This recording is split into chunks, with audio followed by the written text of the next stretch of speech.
अस्सलाम वालेकुम everyone, how are you all. उम्मीद है कि आप सब ठीक होंगे। I am here with another lecture. My lecture number is 135 for class 10th, जिसमें हम लोग यूनिट नंबर 16 केमिकल इंडस्ट्रीज़ के बारे में बात कर रहे हैं। And nowadays we are talking about the petroleum industries. हम लोग पेट्रोलियम इंडस्ट्रीज़ के बारे में बात कर रहे हैं। इन माई प्रीवियस लेक्चर्स मैंने स्टार्ट किया था discussion about these petroleum industries के किस तरह से वो बनता है पेट्रोलियम, किस तरह से हम इस पेट्रोलियम को जो है एक्सट्रैक्ट करते हैं from deep under the surface of the earth. Extract करने के बाद किस तरह से जो है इस पेट्रोलियम को रिफ़ाइन किया जाता है, प्योरीफाई किया जाता है। जो क्रूड ऑयल है उसको डिफरेंट फ्रैक्शंस में ब्रेक डाउन किया जाता है using the process of fractional distillation. So आज के टॉपिक में that is probably the last topic of this chapter, हम लोग स्टडी करने वाले हैं about the important fractions of petroleum. क्या पेट्रोलियम के वो कौन से इम्पॉर्टेंट जब हम लोग क्रूड ऑयल को पार्ट्स में डिफरेंट प्रोडक्ट्स में ब्रेक डाउन करते हैं तो कौन कौन से इंपॉर्टेंट प्रोडक्ट्स हैं, कहाँ कहाँ पे है वो यूज़ हो सकते हैं। आज के लेक्चर में हम इस बारे में डिस्कस करने जा रहे हैं। So now let us start the lecture. जो हर फ्रैक्शन है it is not a single compound. जैसे कि अगर हम लोग फ्रैक्शन की बात करते हैं, अगर पिछले लेक्चर आपने देखा हो तो देर आर डिफरेंट फ्रैक्शन, जैसे कि पेट्रोलियम गैस हो गई। उसके अलावा there is another fraction that is ether, या फिर आप जिसे हम लोग कहते हैं पेट्रोलियम सिंपली कहते हैं। ये जो अगर हम लोग कहते हैं पेट्रोलियम गैस, तो ये एक सिंपल कंपाउंड नहीं है, एक सिंगल कंपाउंड नहीं है, बल्कि it's self it is a mixture. ये एक टाइनी टाइनी फ्रैक्शन है एक बड़े से मिक्सचर की। वो जो एक बड़ा से मिक्सचर, एक ओवरऑल मिक्सचर जिसे हम लोग क्रूड ऑयल का नाम देते हैं, उसको हम छोटे छोटे फ्रैक्शंस में, छोटे छोटे मिक्सचर्स में ब्रेक डाउन कर देते हैं through the process of fractional distillation. तो इसकी मदद से जो फ्रैक्शंस बनती हैं, जो ये प्रोडक्ट्स बनते हैं, जो ये हिस्से बनते हैं क्रूड ऑयल के, वो खुद एक सिंगल कंपाउंड नहीं है, बल्कि वो भी खुद एक टाइनी मिक्सचर है बहुत सारे डिफरेंट हाइड्रोकार्बन्स का, बहुत सारे डिफरेंट सब्सटेंसेस का। तो rather each one is a mixture of hydrocarbon, और उसके अंदर कार्बन एटम जो हैं वो डिफ्रेंशिएट हो सकते हैं। हाइड्रोकार्बन सिंपल भी हो सकते हैं, स्मॉल मॉलिक्यूल्स के भी हो सकते हैं, जबकि हाइड्रोकार्बन बिगर भी हो सकते हैं, बड़े मॉलिक्यूल्स जिनके अंदर ज़्यादा कार्बन एटम प्रेजेंट हो। अब हम लोग देखने वाले हैं इस लेक्चर में about the name of each fraction, उसकी मॉलिक्यूलर कॉम्पोजिशन क्या है, उसकी बॉइलिंग रेंज यानी कि किस टेम्परेचर में हम इसको क्रूड ऑयल की मदद से के अंदर से किस टेम्परेचर की मदद से हम इसको सेपरेट आउट कर सकते हैं, और उसके अलावा हम इसके यूजेस के बारे में देखेंगे। So now let us start about these fractions turn by turn. सबसे पहले हम लोग पेट्रोलियम गैस की ही बात करेंगे। तो पेट्रोलियम गैस की अगर कंपोजिशन देखते हैं तो इसके अंदर जो है मुख्तलिफ हाइड्रोकार्बन्स हो सकते हैं, ranging from C1 to C4, यानी कि इसके अंदर हाइड्रोकार्बन जिसके अंदर जो एक कार्बन एटम पर भी मुश्तमिल हो सकते हैं, जैसे कि मार्शी गैस है यानी जिसे मीथेन कहते हैं, और अप टू 4 कार्बन एटम के हाइड्रोकार्बन भी इसके अंदर प्रेजेंट हो सकते हैं। Those can be alkanes, alkenes और अल्काइंस। उसके अलावा इसका बॉइलिंग रेंज क्या है, 25 डिग्री सेल्सियस तक। यानी कि जब आप टेम्परेचर पूरे क्रूड ऑयल का 25 डिग्री सेल्सियस तक रखेंगे तो ये पहली फ्रैक्शन है जो कि हम ऑब्टेन कर सकते हैं फ्रॉम द क्रूड ऑयल। तो ये सबसे पहले पेट्रोलियम गैस बॉयल करना स्टार्ट करती है, वेपर्स में कन्वर्ट हो जाएगी, और उन वेपर्स को हम सेपरेटली हासिल कर लेंगे, उनको कंडेंस कर ले और वो प्योरीफाई फॉर्म में होगी। अब ये पेट्रोलियम गैस है, ये क्यों, हमने कहा है कि we are discussing important fractions. तो why this fraction called petroleum gas, ये क्यों इम्पॉर्टेंट है, इसके लिए इसके यूजेस देखना बहुत ज़्यादा ज़रूरी है। तो यूजेस में सबसे पहला यूज़ क्या है, it is used as a fuel, जिसे हम लोग LPG के नाम से भी जानते हैं। फ्यूल क्या है, जो हमारी मशीनरी को रन करने के लिए इस्तेमाल होता है, बहुत ज़्यादा इम्पॉर्टेंट है। और ये फ्यूल के तौर पे LPG की फॉर्म में होती है, जिसे हम लोग कहते हैं लिक्विफाइड, L से लिक्विफाइड, P से processing gas, liquefied processed gas. So it is used for the production of carbon black. एक तो फ्यूल के तौर पे यूज़ होती है, अनदर इसका यूज़ क्या है, कार्बन ब्लैक को प्रोड्यूस करना। कार्बन ब्लैक क्या है, it is used in the printer inks, it is used in the tyres of the cars and all, black colour देने के लिए। ये कार्बन ब्लैक बहुत ज़्यादा इंपॉर्टेंट है in the tyre industry, in the printer ink industry. उसके अलावा hydrogen gas जो है वो बनाने के लिए भी ये पेट्रोलियम गैस बहुत ज़्यादा इम्पॉर्टेंट है। अब हाइड्रोजन गैस जो है हमारे एटमॉस्फेयर में भी प्रेजेंट है, पर उसकी अमाउंट बहुत ज़्यादा कम है। तो इसीलिए कुछ ऐसे केमिकल रिएक्शन जिनमें हमें रॉ मटेरियल यानी कि इनिशियल रिएक्टेंट के तौर पे हाइड्रोजन गैस चाहिए होती है, तो rather than obtaining it in very small amount from the environment, हम इसे इस पेट्रोलियम गैस के से हासिल कर सकते हैं। अब कौन कौन से हो सकते हैं रिएक्शन, जैसे कि आपने अमोनिया को बनाना है, तो अमोनिया क्या है? Ammonia is a combination of nitrogen and hydrogen. Nitrogen का एक एटम जब हाइड्रोजन के 3 डिफरेंट एटम्स के साथ कंबाइन करता है तो it is called as ammonia. तो अमोनिया को बनाने के लिए अब ऑब्वियसली हमें जो रिएक्टेंट्स चाहिए वो नाइट्रोजन और हाइड्रोजन हैं, तो वो जो हाइड्रोजन गैस होगी वो हमें पेट्रोलियम गैस से हम हासिल कर सकते हैं। So this was the first important fraction of petroleum. Now we will move on to the next important fraction of petroleum, crude oil, जिसे हम लोग पेट्रोलियम ईथर के नाम से जानते हैं। So now let us have a look at that fraction.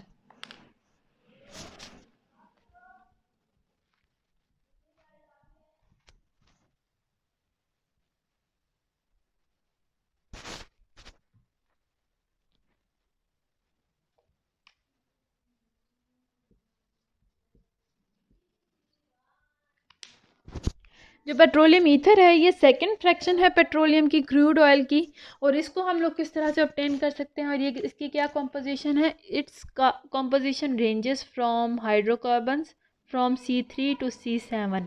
ऐसे hydrocarbon जिनके अंदर 3 कार्बन एटम से लेकर 7 कार्बन एटम्स तक प्रेजेंट हों, वो जो प्रोडक्ट्स हैं, वो जो हाइड्रोकार्बन्स हैं, वो पेट्रोलियम ईथर के अंदर पाए जाते हैं।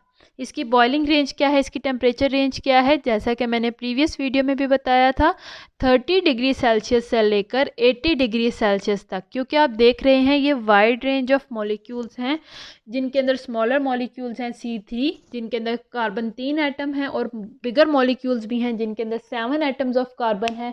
तो इसीलिए क्योंकि मॉलिक्यूल का साइज़ डिफरेंट है तो इनका टेम्परेचर रेंज भी डिफरेंट है। जो स्मॉलर मॉलिक्यूल्स हैं हमें 30 डिग्री सेल्सियस से मिलना शुरू हो जाते हैं, स्टार्ट हो जाते हैं, और 80 डिग्री सेल्सियस तक हमें बिगर मॉलिक्यूल्स 7 कार्बन एटम के मॉलिक्यूल्स भी मिलना शुरू हो जाते हैं। So that is why its temperature ranges from 30 degree Celsius to 80 degree Celsius. अब इसका यूज़ क्या है? इसके यूजेस क्या हैं कि it is used as a lab solvent. Laboratory में सॉल्वेंट के तौर पे ये ईथर प्रेजेंट होता है। बहुत सारे ऐसे केमिकल रिएक्शंस जो कि सॉल्यूशन में हो रहे होते हैं, या फिर बहुत सारे ऐसे सॉल्यूशंस को स्टडी करने के लिए ये सॉल्वेंट, सोल्यूट्स को स्टडी करने के लिए ये सॉल्वेंट का इस्तेमाल किया जाता है। इसके अलावा ड्राई क्लीनिंग के पर्पसेस के लिए ईथर जो है वो क्लीनिंग के पर्पसेस के लिए भी यूज़ होता है, और ऐसे क्लीनिंग पर्पसेस जहाँ पे वाटर नहीं चाहिए हो, वाटर की गैर मौजूदगी ज़रूरी हो, तो वहाँ पे ईथर की मदद से, पेट्रोलियम ईथर की मदद से आप ड्राई क्लीनिंग को obtain कर सकते हैं। So this is the second important fraction of the crude oil. इसके बाद हम लोग मूव करते हैं to the third important fraction of the crude oil, जिसे हम लोग गैसोलीन और पेट्रोल के नाम से जानते हैं।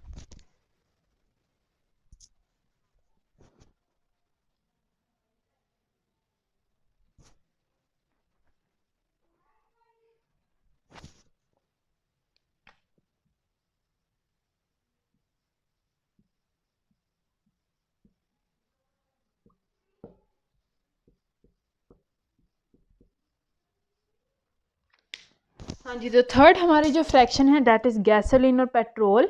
ये दोनों जो नाम हैं एक ही फ्रैक्शन के हैं। इसे हम गैसोलीन के नाम से भी जानते हैं, पेट्रोल के नाम से भी जानते हैं।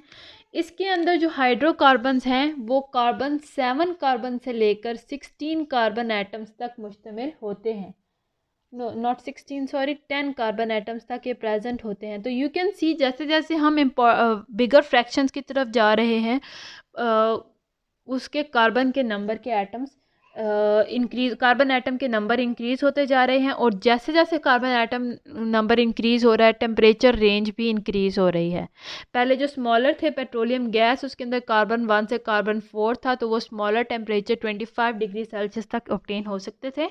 फिर अब हायर पे आए C5 टू C7, तो वहाँ पे 30 से 80 डिग्री सेल्सियस, और अब मज़ीद हायर पे जा रहे हैं C7 टू C10, और यहाँ पे बिगर टेम्परेचर चाहिए 80 डिग्री सेल्सियस से लेकर 170 डिग्री सेल्सियस।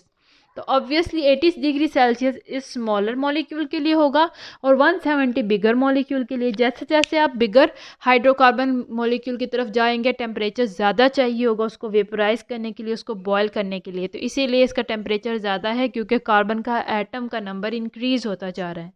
तो ये जो गैसोलीन और पेट्रोल, पेट्रोल के बारे में तो आप ऑलरेडी जानते हैं। हमारे ऑटोमोबाइल्स जैसे कि मोटरसाइकिल हैं, मोटर कार्स हैं, अदर व्हीकल्स जो लाइट व्हीकल्स हैं उनके अंदर ये फ्यूल के तौर पे इस्तेमाल होता है। ये it is more volatile than kerosene oil and it is also used for dry cleaning. ये भी ड्राई क्लीनिंग के पर्पज़ के लिए कुछ एरियाज़ में जो है काफ़ी हेल्पफुल है। So now we are moving on to the next fraction, that is the fourth fraction, जिसे हम लोग कैरोसिन ऑयल के नाम से जानते हैं, जिसे हम लोग मिट्टी का तेल भी कहते हैं।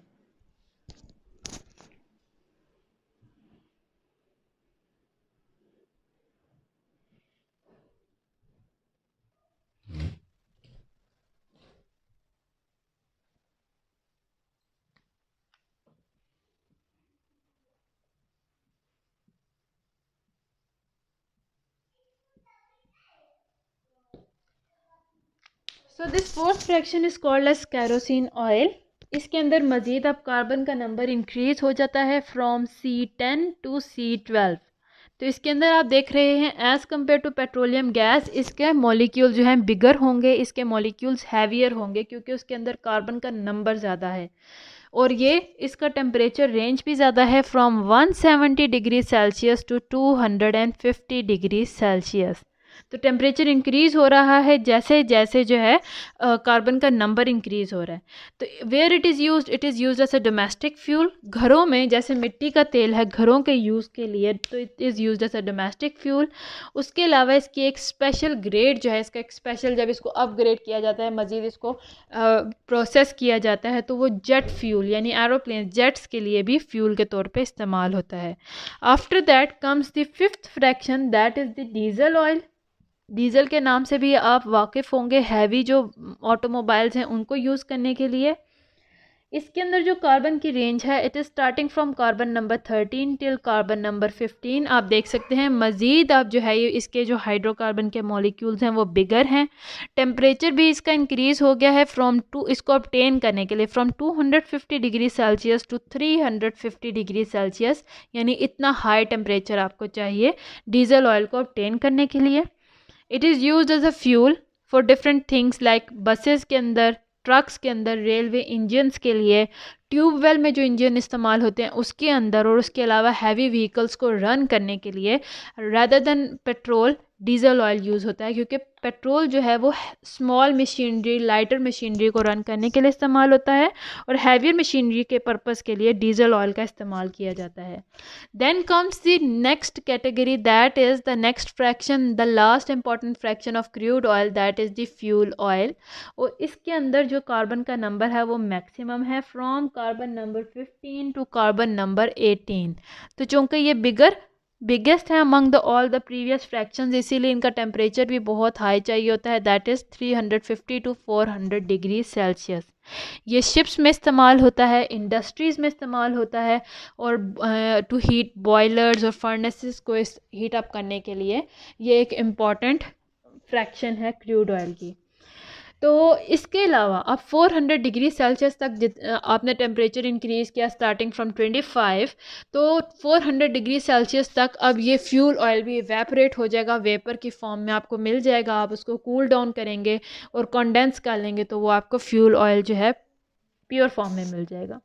फ्यूल ऑयल के अलावा फिर भी पीछे कुछ पार्ट रह जाता है क्रूड ऑयल का जो 400 डिग्री सेल्सियस पे भी बॉयल होना स्टार्ट नहीं होता। That part is called as residual oil. उसको निकाल लिया जाता है उस फ्रैक्शनेटिंग चैम्बर में से और उसको कलेक्ट करके उसको फिर 400 डिग्री सेल्सियस से ऊपर उस रेजिडुअल ऑयल को हायर टेम्परेचर पे, 400 से भी हायर टेम्परेचर पे उसकी फ्रैक्शनल डिस्टिलेशन होती है। तो उसकी मदद से वो जो अब रेजिडुअल ऑयल था वो मज़ीद आगे 4 डिफरेंट फ्रैक्शंस में टूटता है by the fractional distillation, that are lubricants, paraffin wax, asphalt और पेट्रोलियम कोक। तो ये जो 4 फ्रैक्शंस हैं ये इतनी इंपॉर्टेंट नहीं है, that is why they are not discussed over here in the detail. जबकि जो 6 फ्रैक्शंस थी जो कि बहुत इंपॉर्टेंट थी, I have already told you. और यहाँ तक ये था लास्ट टॉपिक इस चैप्टर का। यहाँ तक अगर आपको कोई भी प्रॉब्लम हो, कोई भी इशू है, कोई भी कन्फ्यूजन है, तो you can discuss with me in the comment section. Next lecture में मैं आपके साथ शेयर करूँगी from the same chapter some interesting information, some side information जो कि हमारी इन्फॉर्मेशन में मज़ीद इजाफा करेंगी। उम्मीद है आपको यहाँ तक मेरे लेक्चर की समझ आई हो। अगर यहाँ तक कोई भी प्रॉब्लम हो तो you can tell me in the comment section. I am here to help you out and see you soon in my next video. Till then, अल्लाह हाफिज़।